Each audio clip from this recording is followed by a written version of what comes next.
kan aku ngurtuak dan saik itu belian ulut Dayak Senan Batana Jaik ya.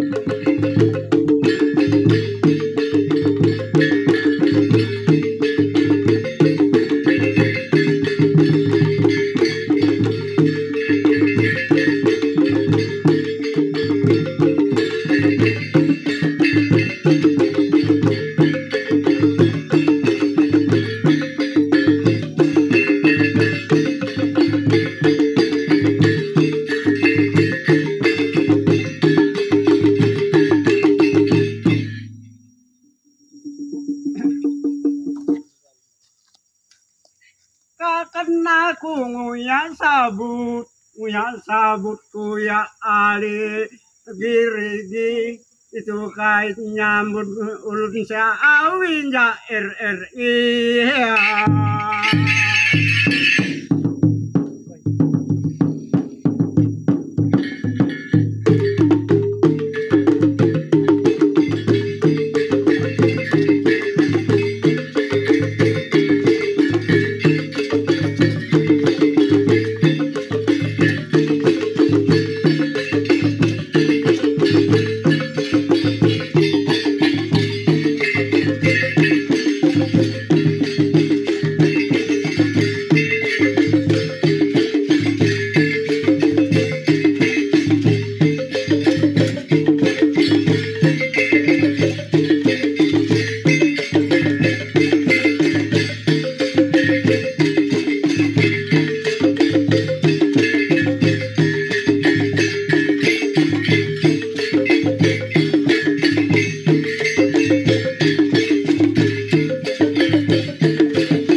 Assalamualaikum warahmatullahi wabarakatuh, sahabat budaya, pendengar dan pemirsa RRI.net Banjarmasin.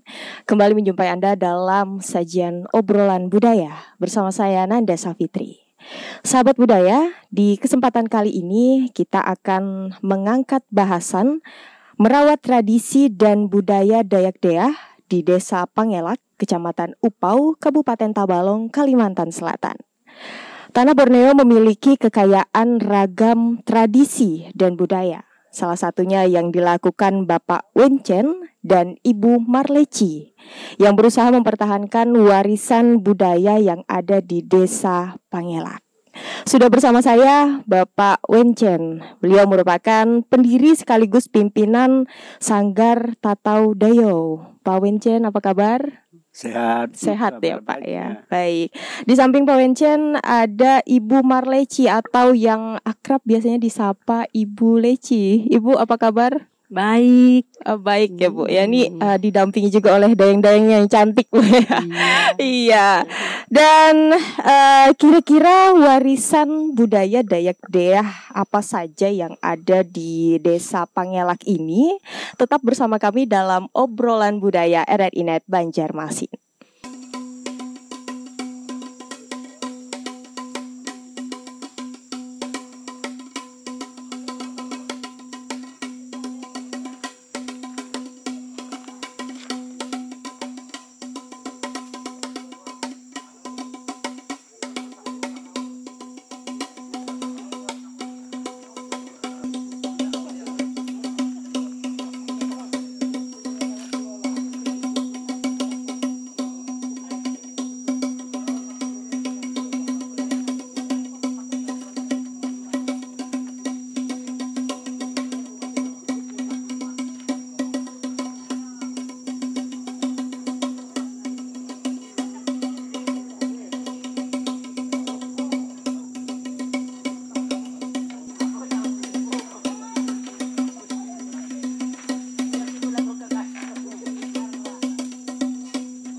Ya, sahabat budaya, sesuai dengan tema atau topik pembahasan kita di kali ini, merawat tradisi dan budaya Dayak Dea di Desa Pangelak. Nah, kita mungkin akan mencoba mencari tahu lagi ya kepada mungkin ini Pak Wencen ya Pak ya. Tadi ada warisan budaya mungkin dalam bentuk musik tradisional yang mengiringi para penari tadi. Nah, itu apa saja Pak di dalamnya itu? Jadi di dalamnya itu karena dulu itu semua alat musik yang ada ini kan jadi satu-satu itu dari tuh kan dari nada do re mi. Nah, do re mi supaya semuanya itu kan lengkap. Kalau cuma do aja ndak tambah alat lain kan ndak mungkin jadi suara atau jadi baik gitu. Nah, tadi itu ada beberapa alat musik yang ada di situ. Mungkin bisa disebutkan apa saja, Pak? Yang pertama itu kelongkopak. Yang kedua sentokong. Yang ketiganya gong. Gitu. Kemudian ada yang 3 item tadi, ada apa itu namanya Pak? Itu kan nama keseluruhannya lumba itu. Nama keseluruhan ketiga-tiganya. Tapi kalau satu-satunya yang satu enggak gerginding, yang satunya penengket, yang satunya penengka itu. Itu kan ada 3 suara juga itu. Sama do re mi juga. Jadi itu kan digabungkan jadi satu sehingga suaranya itu seperti ada nada yang terbaik lah. Kalau satu-satu kan suaranya enggak baik. Oke, baik seperti itu. Nah, kita kilas balik mungkin sejarahnya dulu ya Pak, yang mengenal alat musik tradisional. Nah, apakah sejak dulu memang sejenis tadi kelongkopak, kemudian gong, ada sentokok ya Pak ya, dan juga prempet itu memang sudah ada sejak dulu atau pernah mungkin hilang kemudian kembali dilestarikan atau diangkat Pak? Ya, kalau masalah alat musik ini dari lumba, kelongkopak, sentokong itu memang dari dulunya itu memang itu alat musik nenek moyang dulu. Sebelum ada segala gong kenong yang zaman sekarang itu, pertamanya memang itu. Sehingga pada tahun-tahun yang sudah silam itu kita tidak tahu lagi, cuma tinggal cerita aja. Tapi sesudah adanya festival di Kabupaten Tabalong 2014 itu kita tergiur mengingat dan mencoba membuat alat musik itu karena beberapa ratus tahun yang lalu itu sudah tidak ada lagi, cuma tinggal cerita aja sehingga kita membangun pada tahun 2014 itu alat musik itu kita mencoba membikinnya. Gitu. Oke, berarti membikin kembali alat musik ini karena memang sudah ratusan tahun mungkin yang hilang Pak ya, begitu, dan Bapak Wencen kembali mencoba untuk membuat kembali alat-alat musik. Nah, ini membuat berarti ada bentuk dan lain-lainnya dong Pak ya. Nah, apakah ada peruntukan bentuk, misalkan ada filosofi bentuknya harus alatnya seperti ini atau bagaimana Pak? Ya, kalau dulu itu ceritanya memang seperti ini. Jadi ya karena ceritanya begitu, kita juga tidak pernah melihat. Cuma tinggal cerita aja yang namanya sentokong itu gimana nggak tahu. Jadi kita mencoba membuatnya apakah seperti ini. Ternyata bilang mereka yang melihat ini ceritanya zaman dulu itu memang kayak sentokong ini kan ada talinya dibikin lubang kecil sehingga dicarilah nada-nada yang do re mi nya tadi, do re sama mi, sehingga disatukan suara itu jadi sempurna. Oh, baik. Nah, dalam memainkan alat musik yang tadi seperti mengiringi para penari itu, apakah memang sebelumnya ada ritual khusus yang dilakukan Pak untuk memainkan alat musik ini? Kalau dulunya itu memang tiap-tiap ada ritual itu memang alat ini yang dipakai. Tapi kalau sekarang Ya, kalau ada ritual itu ya bisa juga dipakai. Oke, berarti ada ritual bisa dipakai dan Ya. sekarang itu tidak hanya terfokus mungkin untuk ritual, Pak. Apakah misalkan untuk acara hiburan juga bisa digunakan? Iya, itu kan bisa digunakan untuk hiburan apa-apa aja, misalnya acara festival, apakah di acara perkawinan, itu bisa. Oke, ini sangat menarik ya di antara banyaknya alat musik tradisional yang tadi mengiringi para penari yang sangat luar biasa juga. Menarik perhatian saya yang ada di depan Pak Wencen nih. Iya. Ini namanya apa, Pak? Sentokong ini. Sentokong. Sentokong. Oh, itu ada penyebutannya ya, Iya, Pak ya. Sentokong. Sentokok. Iya. Iya, Pak, boleh mungkin sedikit dimainkan Iya, alat bisa. musiknya. Oke, silakan, Pak.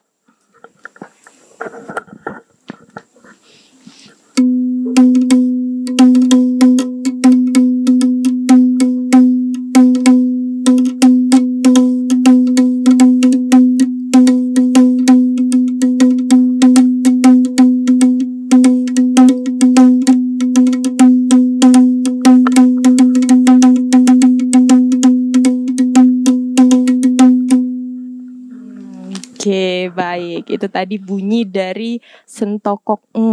Iya, Pak Wencen ini memang yang sangat menarik. Ini untuk alat musik ini sendiri, apakah memang juga dibuat karena dulunya tenggelam ya, Pak ya? Iya. Mungkin bisa dikatakan seperti itu. Dan kemudian Pak Wencen membuat kembali dan memunculkannya lagi ya, Pak? Baik, seperti itu. Dan ini spesial ya, Pak ya. Iya. Apa yang spesial dari alat musik ini, Pak Wencen?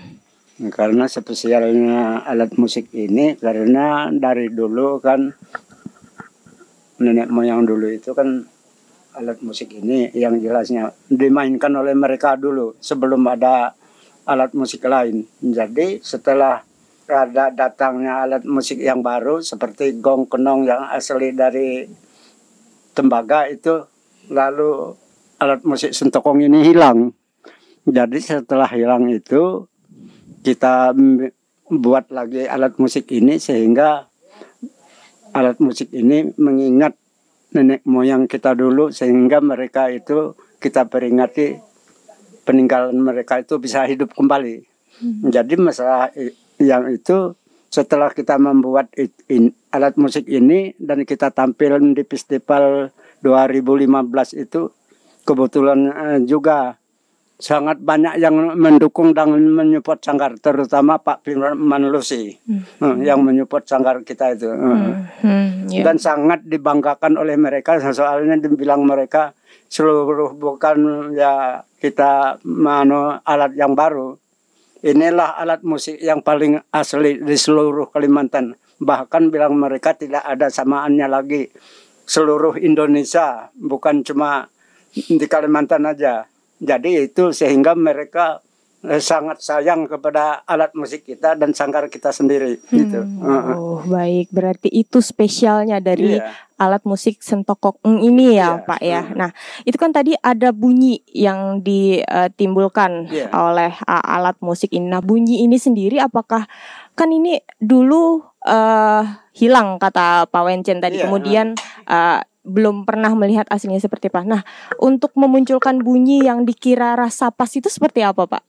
Iya, itu kan kalau masalah suaranya itu sehingga ini kan yang sebelah sini kan ada ukuran yang sebelah sini itu dan itu tali yang di atas ini juga kita setel supaya misalnya ini agak tebal sedikit kita kupas langsung kita pukul kita mencari suaranya dan bukan cuma di sini aja setelannya itu tapi di lubang-lubang ini harus juga gimana suaranya itu bisa muncul yang baiknya atau kada itu tergantung di sini kita mengupasnya sedikit-sedikit itu baru sudah suaranya itu pas baru kita setel di sininya ujung sini timbullah suaranya seperti ini. Nah, oke, berarti seperti sehingga itu. Suara ini kan 3 biji. Jadi dalam 3 biji itu kita cari suara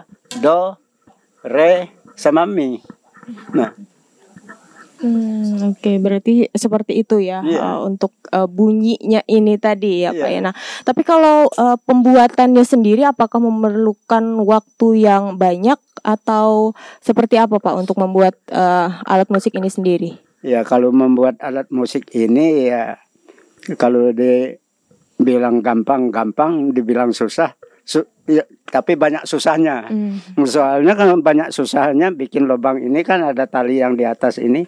Ini kan takutnya kalau kita itu bikin lubang ini kan tersayat gitu, putus ininya. Makanya itu yang paling susah bikin lubangnya ini. Dengan mencari suara itu yang susah. Soalnya sedikit-dikit kupas ujung-ujung sini kan. Nah, tali atas ini harus dikupas juga sehingga suara itu ya, makanya bilang gue tadi kan gampang susah-susah tapi banyak susahnya. Iya, gampang-gampang susah ya Pak. Tapi kalau untuk alat musik yang ini sendiri di tahun berapa Bapak mengolah alat musik ini? Mengolah alat musik ini sebenarnya sesudah mau ada acara festival di Tabalong, sehingga kita membuat. Soalnya ceritanya begini, itu teman kita kan nonton berita di TVRI Jakarta, berita daerah itu. Sudah mendengar itu, bilangnya ini kata mereka semua sanggar ini maupun di luar negeri di mana-mana saja tidak ada yang asli mau pakaian atau alat musik.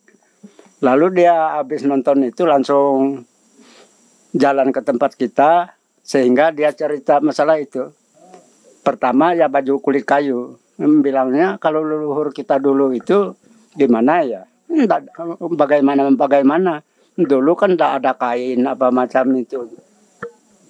Sehingga kita mencoba membuat baju kulit kayu. Itulah leluhur nenek moyang kita dulu, bilang sama dia. Langsung kami orang tua akan mencari kayunya itu. Yaitu kayu duluang atau pontut. Ujar kami sini itu, bilang kami sini pontut. Oke. Gitu.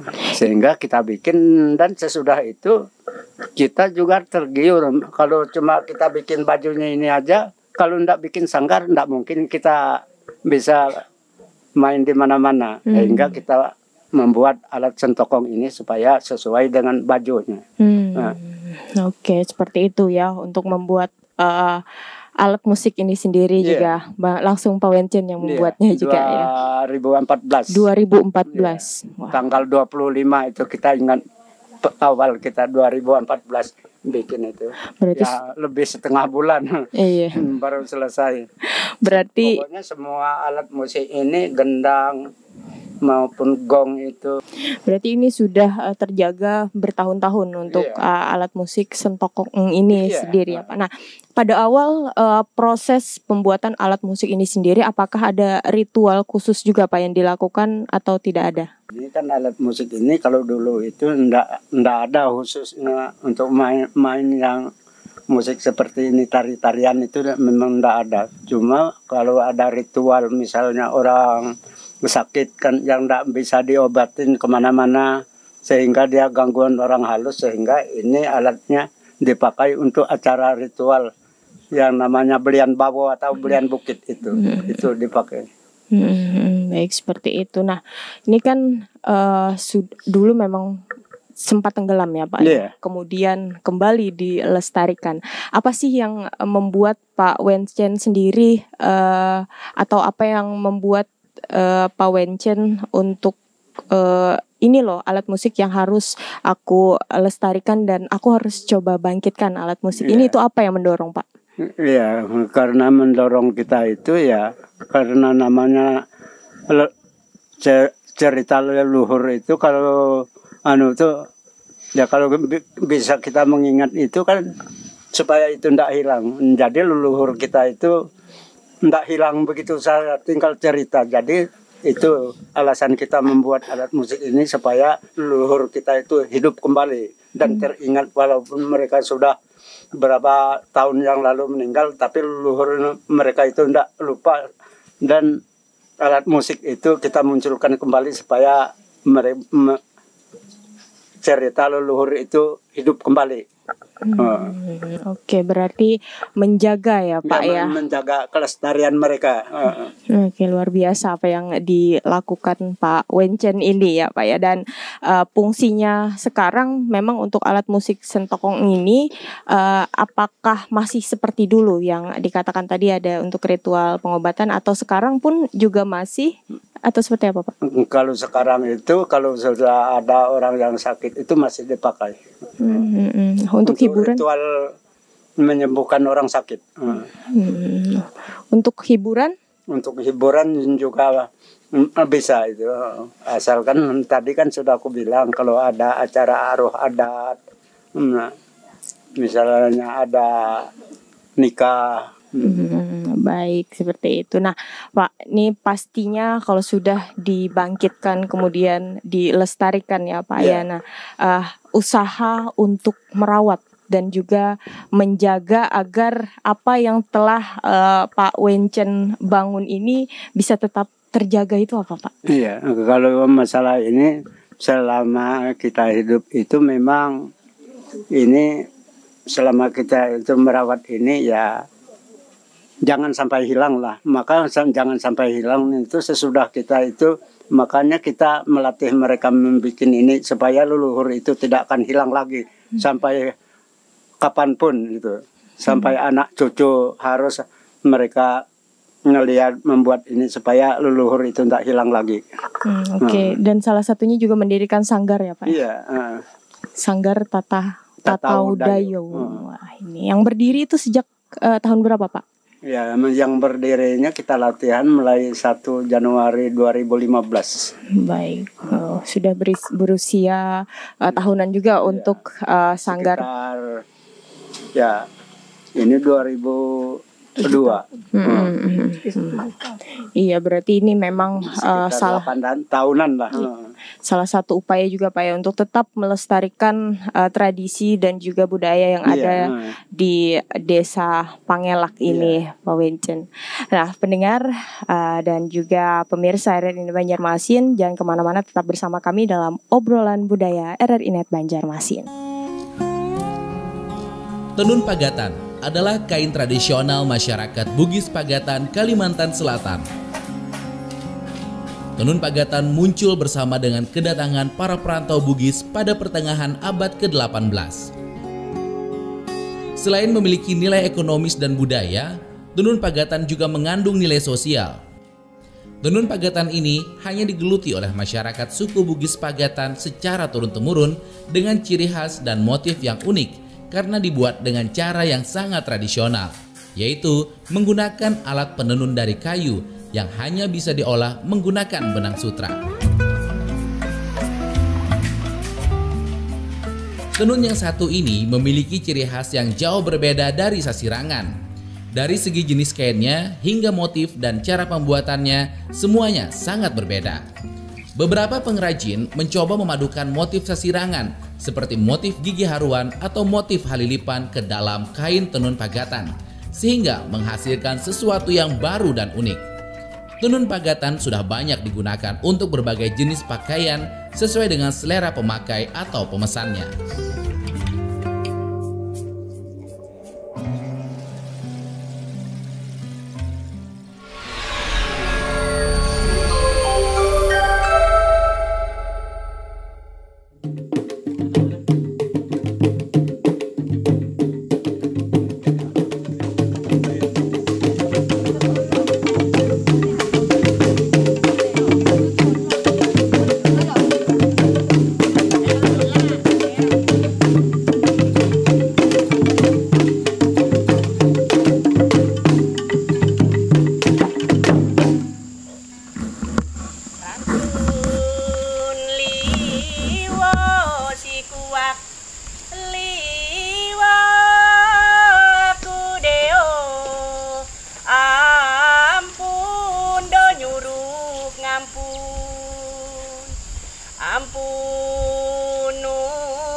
terkait ngengkat budaya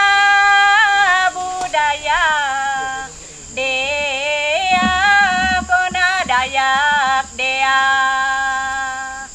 anyeun dalo sanggar seni dayo kona tatau dayo.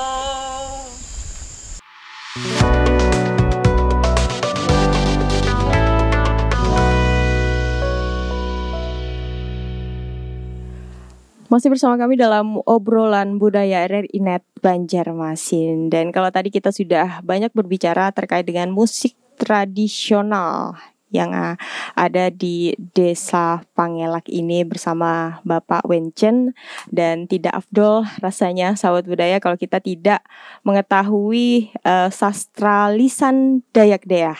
Nah, kita bersama Ibu Leci. Bu Leci, sastra lisan Dayak Deah itu disebutnya apa, Bu? Kalau sastra Dayak Deah secara lisan itu kenapa dikatakan sastra secara lisan, karena itu tidak pernah ada penciptanya. Jadi itu hanya terinspirasi dari cerita di zaman dahulu, cara orang tua nenek moyang zaman dulu itu bila di saat seperti sekarang ini ada sesuatu kegiatan yang mau dilaksanakan, itu kita harus membuat sastra itu tadi, cara sebagai hormat terhadap yang datang itu, seperti Mbak sekarang ini dan bersama rekan-rekannya. Itu arti dalam sastra lisan tadi itu tidak ada penciptanya, itu spontan, dan apapun situasi yang sekarang itu yang kita sampaikan. Oke, berarti ini namanya tadi kalau tidak salah itu dode ya, Bu? Iya, ya? dode. Nah, dode ini juga sudah ada sejak dulu ya, Bu? Kalau dode memang sudah ada sejak dahulu, zaman nenek moyang yang berapa tahun yang lalu, berapa ratus tahun itu tidak terhitung. Saya tidak tahu karena usia saya sekarang walaupun sudah tua, sudah 67 tahun, itu ya baru berapa tahun ini, ya sekitar itu sanggar kami itu terdiri dari tahun 2014. Nah, sampai sekarang ini. Nah, jadi dode dan loa ini baru kami lestarikan sekitar 3 tahun ini. Itu sebenarnya dode itu sudah lama dari dulu. Nah, cuma belum ada lagi yaitu untuk melestarikannya yang lain. Jadi saya mencoba itu untuk melestarikan dode itu tadi. Oke, berarti ini memang sudah lama juga ada untuk sastra sudah lisan lama.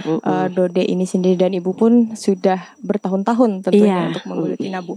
Awalnya mungkin ini menarik ya, Bu ya. Awalnya kenapa sih jadi tertarik ingin belajar untuk mencoba sampai akhirnya sekarang melestarikan sastra lisan dode ini?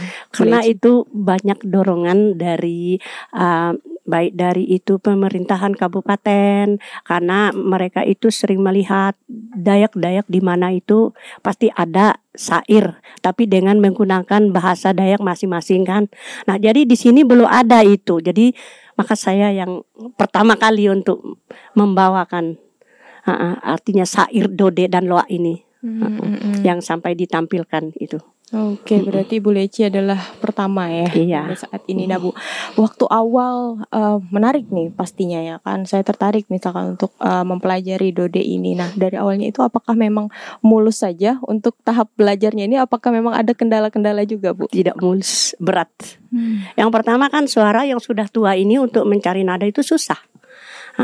Karena kan suara orang tua ini enggak seperti anak-anak muda. Nah, itu disitulah kesulitannya. Jadi akhir-akhirnya setelah beberapa kali itu saya coba, ternyata bisa sudah. Jadi itu maksud dan tujuan kami sebagai orang tua untuk dilestarikan, maka kami mencoba mengajar ke anak-anak cucu kami. Nah, yang mudah-mudahan anak cucu kami nanti itu bisa meneruskan ini. Karena kalau seusia saya sudah 67 tahun, apa mungkin ini sampai 100-200 seperti yang orang tua zaman dulu, kan enggak. Nah, jadi inilah terinspirasi dari budaya-budaya yang sudah diwariskan oleh nenek moyang zaman dahulu itu, karena loak dode ini sangat-sangat itu zaman dulu kala itu selalu ada. Apalagi kalau seperti mau bikin ladang untuk mencari padi, setelah itu padi itu sudah bisa dipanen, itu pasti ada semua alur-alur loak itu tadi. Itu. Jadi seperti itu. Jadi saya sangat tertarik itu. Saya sangat mendukung kalau anak-anak itu bisa nanti untuk meneruskan, melestarikan regenerasinya. Iya, sampai generasi. Nah, ini tadi ada 2 kata, loak dan juga dode Nah, dan itu loak. apa Bu perbedaan di antara 2 itu? Oh, kalau loak itu kita bisa menciptakannya seperti apa tadi. Kan saya menciptakan loak tadi sesuai dengan apa yang sudah dilaksanakan oleh Pak Wencen. Beliau ini kan pertama kali di Desa Pangelak ini yang membuat baju dari kulit kayu tadi. Nah, jadi setelah saya melihat beliau ini sudah begitu hebat, sudah tersebar kemana-mana, lalu saya terinspirasi, saya bikin aja lagu loak ini dengan supaya anak-anak ini bisa menggerakkan. Nah, supaya itu selalu ada tergambar sedikit-dikit walaupun tidak 100%. Nah, jadi seperti itu tadi. Jadi loak itu bisa diciptakan. Nah, tidak seperti dode. Kalau dode itu apapun terjadi saat itu yang kita lakukan, kita buat, kita sampaikan. Seperti tadi kan nyambut kami minta maaf terhadap kedatangannya rombongan RRI. Nah, kalau nanti siapa lagi yang datang itu beda lagi yang saya ucapkan itu. Nah, itu dode, arti dode. Berarti permohonan maaf. Iya, terlebih dahulu. Iya. Itu kalau dode. Iya, kalau dode. Tapi kalau loak tadi itu hanya sesuai apapun situasi yang ada itu saya selalu bisa menciptakannya. Oke, nah ini kan menciptakan Bu ya, berarti otomatis apa yang diucapkan itu spontan. Spontan juga memang ada. Itu harus ada kejadiannya itu yang saya ucapkan. Saya banyak sebenarnya, bukan hanya itu, banyak. Cuma tidak semudah itu dikeluarkan semuanya. Banyak. Kalau ibaratnya dialbumkan mungkin hampir 1 album itu. Itu. Oke, berarti banyak Bu ya sudah untuk menciptakan karena memang sudah bertahun-tahun juga menggeluti atau mempelajari tentang sastra lisan ini sendiri. Nah, tapi Bu, adakah perbedaan pembawaan dode ini dalam acara-acara tertentu mungkin? Tidak ada. Seandainya kita di acara orang perkawinan, apalagi kalau kita sampai naik itu pohon manau, kita harus tabe dulu, minta ampun dulu sama orang banyak gitu. Itu maksudnya, itu tidak ada batas. Kalau ada acara naik manau seperti kami di desa ataupun di kampung orang, itu bisa dibawa. Tapi apapun situasi di situ, itu yang kita ucapkan. Itu. Artinya tidak bisa diciptakan dari rumah, kita belum tahu apa yang terjadinya di sini, kejadiannya itu. Nah, itu bedanya dode. Iya, berarti ini memang spontan saja melihat kondisi dalam acara apa. Iya, melihat kondisi acara apa. Baik, Ibu Leci, ini kita berbicara terkait dengan melestarikan budaya sastra lisan ini. Nah, Bu, untuk regenerasi atau generasi muda saat ini bagaimana Bu minat atau ketertarikannya terhadap dode ini? Ya, banyak yang minat, cuma belum mampu lagi untuk membawanya. Sudah ada minat itu banyak. Termasuk yang di belakang ini sudah mulai itu sudah mulai belajar. Iya, mulai suka mereka. Gitu. Nah, ada minat tapi belum mampu. Belum mampu, ada minat, besar minatnya. Apalagi kalau seperti yang di belakang ini, kalau ini nenek kan mereka panggil, kalau nenek itu enggak loak, kami enggak semangat bilang mereka gitu. Penggiringnya. Penggiring. Jadi mereka ini suka. Apa Bu yang menjadi kendala mungkin bagi generasi muda sehingga belum mampu untuk bisa membawakan dode ini?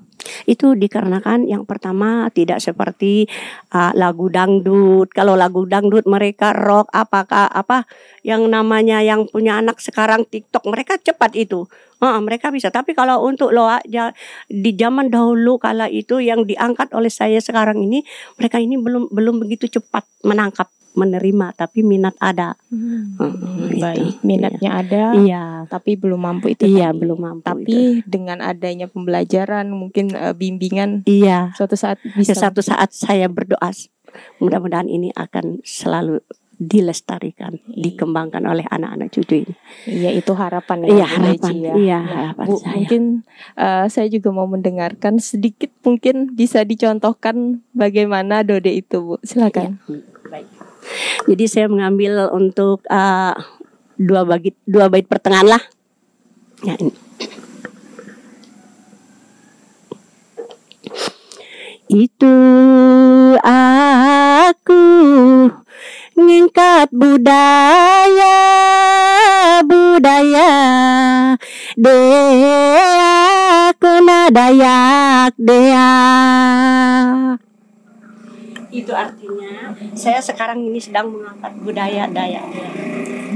Itu arti dalam kata itu tadi. Dan itu juga spontan muncul, Bu, ya pada saat ini. Luar biasa juga usaha-usaha yang sudah dilakukan Ibu Leci ini ya, Bu, ya, terhadap pengembangan mungkin sastra lisan yang ada di Desa Pangelak. Dan Dode ini memang merupakan warisan Dekde, ya, Bu. Warisan leluhur dari zaman dahulu itu. Walaupun itu tidak ada pencipta, tapi itulah keberadaan orang tua nenek moyang zaman dahulu, yang kelebihannya mereka bisa spontan, apapun terjadi di situ mereka bisa melakukan itu. Baik, ada harapan di sini ya, Bu, ya. Semoga nanti generasi muda ini bisa tetap melestarikan dan juga menjaga sastra lisan Dode ini sendiri. Dan sahabat budaya, jangan kemana-mana, tetap di Obrolan Budaya RRI Net Banjarmasin.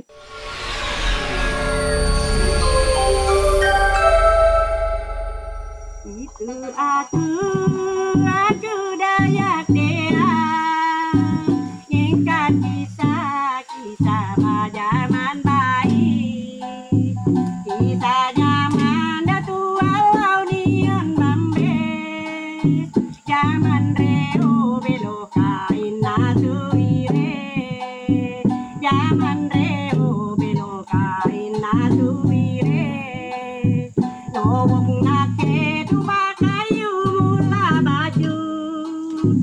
mula baju aliu pakon pun, nobong nake tu bakayu mula baju aliu pakon pun, mula baju aliu pakon pun.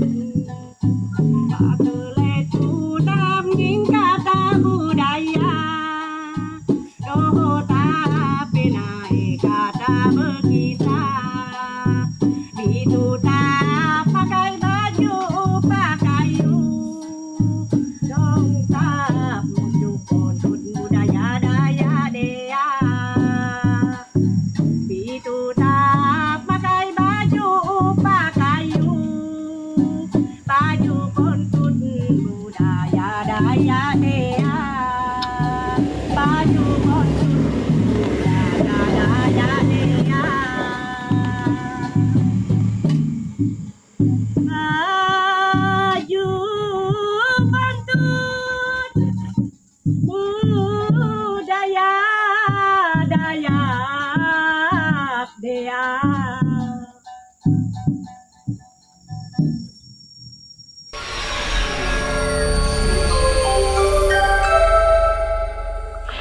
Sahabat budaya, masih bersama Ibu Leci dan juga Bapak Wencen, dan masih dalam Obrolan Budaya RRI Net Banjarmasin.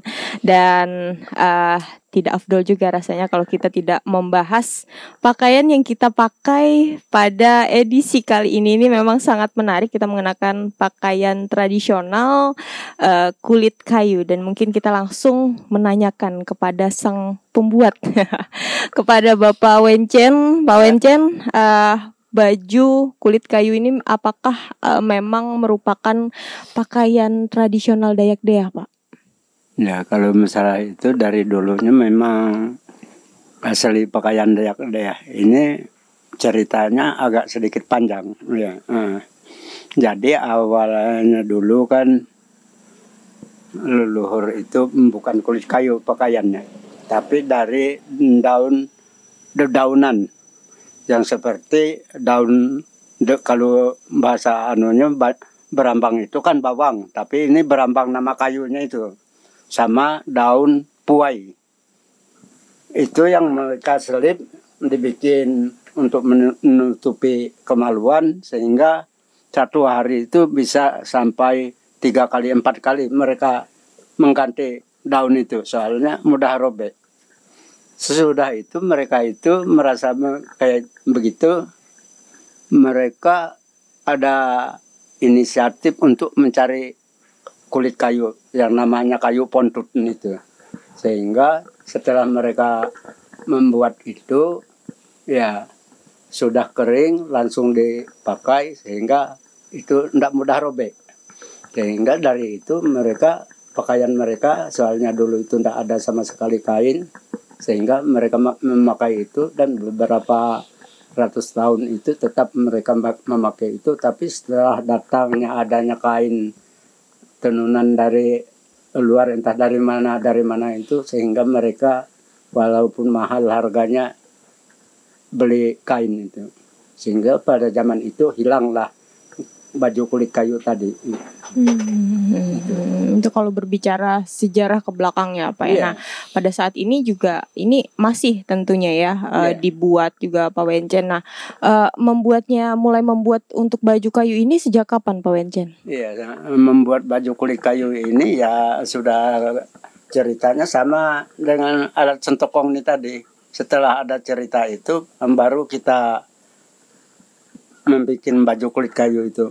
Ya, tanggal 25 bulan 11 2014 kita pertama kali membuat baju kulit kayu ini. Dan waktu itu kita mencoba aja, tapi tidak semulus ini. Agak kasar lah. Tapi akhirnya kita sendiri melihat itu, oh kalau begini tidak baik, sehingga timbul dalam hati ini bagaimana caranya supaya kulit kayu itu agak lembut dikit. Baik, berarti memang membuat sendiri ya Pak ya, untuk ini di tahun 2015 tadi ya, bertepatan juga dengan pembuatan sentokok ini sendiri. Dan ini apakah banyak yang membuat baju kulit kayu ini, Pak? Kalau di sini ini memang banyak yang berminat membuat baju kulit kayu itu, bukan cuma kita sendiri. Dan beberapa sanggar itu kan sudah ada yang membuat baju kulit kayu ini, tapi karena kelembutannya itu kurang, sehingga dari mana-mana itu tetap tempat kita. Seperti Ibu Leci ini dulu pernah beli di tempat lain, makanya tukang jahit itu dia kan ngopah bikin bajunya. Satu baju itu 4 jarum belum selesai. Nah, satu baju. Jadi bilang yang tukang jahit itu, kalau begini ya cari aja tukang jahit yang lain. Aku enggak mau lagi bilangnya. Soalnya dia punya itu kan tebal. Habis itu Leci ini beli lagi lembarannya sama kita. Pas ketemu di pasar, bilangnya kalau seperti bikinan Bapak ini, biar berapa baju aja bisa aku jahit, bilangnya.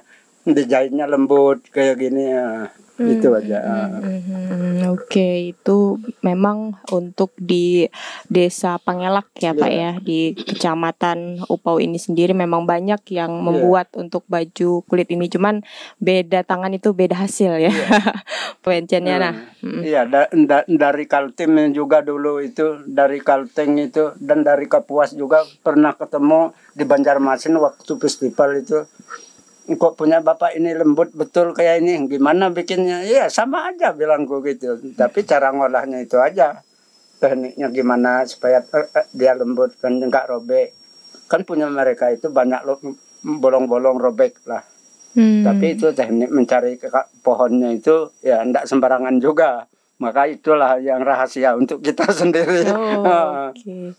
Berarti memang ada pohon khusus ya Pak ya untuk pembuatan baju. Biar pohonnya sama, tapi ya kulitnya itu harus dicari juga. Tapi biar mereka tahu itu sampai sekarang enggak pernah mereka bisa meniru seperti yang ini. Oke, berarti ini asli bikinan Pak Wenchen ya Pak ya.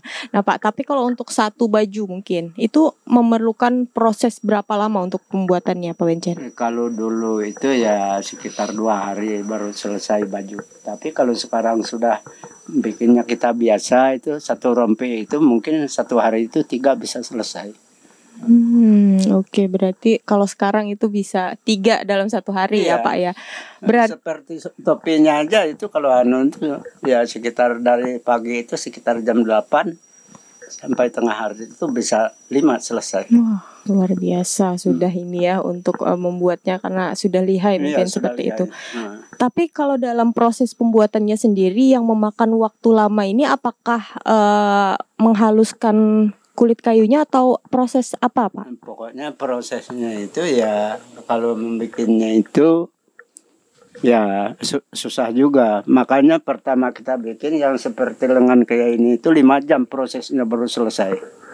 Tapi ya, kalau sekarang itu ukuran 40 cm itu bundaran sekitar dari pengupasan sampai penghalusan itu sekitar makan waktu 3 jam aja selesai. Oke, seperti itu. Nah kita ke Ibu Leci mungkin ya. Bu Leci terkait dengan baju kulit kayu seperti yang dikatakan Pak Wenchen tadi, Ibu juga membuat ya Bu ya. Tapi lembaran kulit kayunya di Pak Wenchen ya Bu? Iya.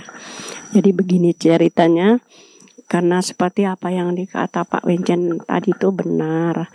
Karena kami pernah membeli sebelum membeli kepada beliau ini, ya memang ya tukang jahit ya yang mengeluh. Kalau kami kan nggak jahit karena nggak ada punya mesin jahit. Tapi kami cuma membuat pola dulu.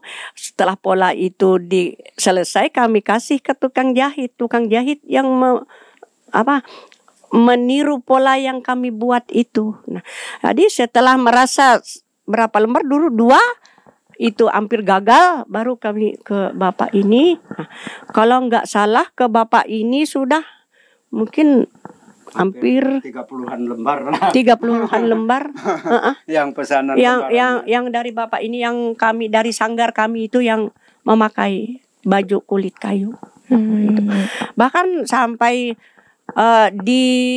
disewa sampai ke Jogja, sampai ke semalam kemana? Solo pernah. Makanya kami tuh sangat tertarik melihat apa yang kebisaan Pak Wenchen ini. Jadi kami harapkan semoga ini jangan sampai putus punya Pak Wenchen ini. Kalau bisa saya sarankan kepada Pak Wenchen supaya bisa mendidik anak-anaknya nanti untuk menyambut mewariskan kebisaan beliau ini. Nah, oleh karena apa? Karena kami sangat mendukung itu karena tertarik sesuatu apapun yang dibuatnya itu memang udah oke. Ya luar biasa ya Bu Leci ke Pak Wenchen ini. Berarti nah Pak Wenchen dalam baju kulit kayu kita lihat ini ada berbagai macam motif ya. Di sini tuh apakah ada maknanya tersendiri atau seperti apa Pak Wenchen? Kalau maknanya itu kalau bagi kita sendiri motifnya itu bikin supaya tertarik aja daripada menulis. Kalau cuma untuk berhiasi supaya baju itu kelihatannya bagus gitu. Kelihatan indah lah dipandang gitu, menarik gitu. Nah, daripada yang polos gitu.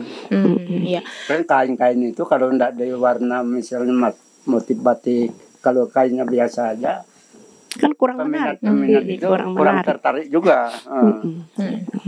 Iya, berarti itu terkait dengan motifnya. Iya, berarti memang untuk menarik saja. Iya, untuk menarik itu. Oke, dan ini masih dengan motif atau mungkin bentuk dari baju kulit kayu sendiri. Nah, apakah ada perbedaan Pak untuk masyarakat umum atau misalkan tokoh adat yang memakainya? Ada Seperti itu. apa itu? Kalau itu memang ada. Ah, Nah, karena seperti tokoh yang di sini pemimpin kami itu kan kepala adat, wakil kepala adat, pengulu adat, itu ada semua, ada motif itu. Nah, Ah, lambangnya beda. ada lambang beda-beda itu. Kalau itu ada arti semua, arti motif yang tetuha adat tadi itu beda dengan yang umum ini. Kalau yang umum ini kan nggak ada nama motif itu. Kalau untuk yang tetuha adat itu ada nama semua. Dari kepala adat, wakilnya sampai pengulu itu ada. Gitu. Oke, itu terkait dengan motif khusus Iya, motif khusus itu. yang bisa membedakan mungkin. Iya, ya. bisa membedakan gitu. Kalau ini adalah tokoh adat. Iya, gitu, tokoh seperti adat atau itu. Ini masyarakat umum. Iya, yang ini memakainya masyarakat ya. umum begitu. Oke, dan ini baju kulit kayu. Nah, ini untuk menyimpannya ini bagaimana? Apakah ada khusus menyimpan nih? Pak Wenchan kan membuat otomatis juga banyak nih yang dibuat, menyimpannya seperti apa, Pak? Kalau menyimpan ini ya kita masukkan misalnya ada koper dalam koper gitu. Kalau enggak itu dikasih dalam lemari kaca itu pakai gantungan itu aja supaya dia tetap kering itu. Kalau Tetap di terjaga. luar kan misalnya segala debu apa macam itu kan bisa walaupun nggak kelihatan akhirnya tetap ada dia kotor. Tapi kalau kita simpan dalam koper maupun di dalam lemari kaca itu pakai gantungan itu kan tetap bersih ya. Oke, berarti itu untuk cara penyimpanannya. Nah, kalau dari Bu Leci sendiri mungkin apa ada perawatan khusus atau cara penyimpanan khusus, karena ini kan juga dipakai oleh para penari juga Bu ya, untuk menari seperti apa Bu? Itu tidak bedanya dengan apa yang dijelaskan oleh Pak Wenchan tadi. Cuman kalau sudah dipakai gini, nanti langsung kita kocok dengan pewangi, kita jemur gitu, jangan jemur di yang panas. Cuma Betul. digantung dalam rumah. Harus digantung di tempat yang agak linut, cuma kena sedikit panas itu bisa. Jangan langsung yang diterik matahari yang panas itu, jangan. Itu. Oh, baik. Kenapa Bu? Kalau ini kan sudah berapa tahun ini, sudah lama ini, ini masih Makanya utuh dia. di rumah itu kan Itu. waktu tampil 2015 itu sampai sekarang bajunya ada masih di rumah. Oke, berarti ada pengaruh juga ya untuk sinar matahari. Iya, ada pengaruh. Tapi warnanya aja lah berubah kalau udah lama agak kebiru-biruan lah. Oke, dan ini masih terkait dengan aksesoris yang dipakai ini.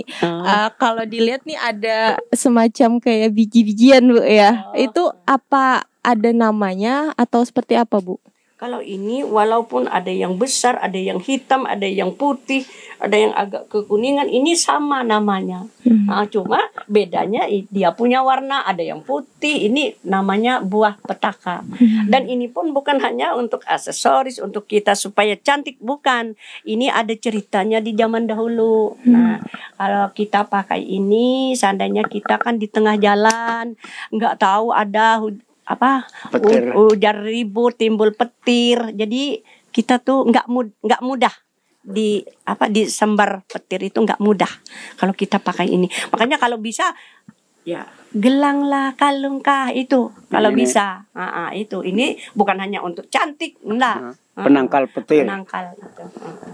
Oke, biji petaka ya Bu ya. Oke, nah ini terkait dengan masih baju kulit kayu ini, untuk tahannya ini berapa lama Pak? Apakah pernah mencoba misalkan sudah puluhan tahun atau seperti apa? Ya soalnya kita kan baru bikin Dari 2014 itu sampai sekarang berapa sekarang makanya ya bilangku tadi baju yang di rumah tuh Berarti tetap utuh. Masih ya? Berarti Kira-kira hampir 8 itu tahun udah. 10 Nggak, tahun belum- sampai belum asal hancur. perawatannya itu tadi. Asal perawatan Ini aja. begitu tadi pasti awet.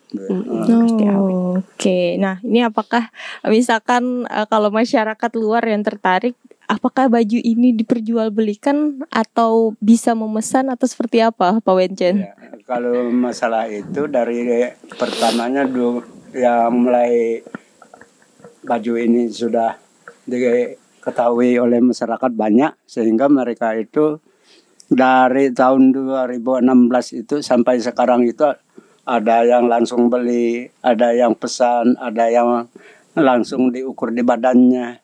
Memang dijual itu.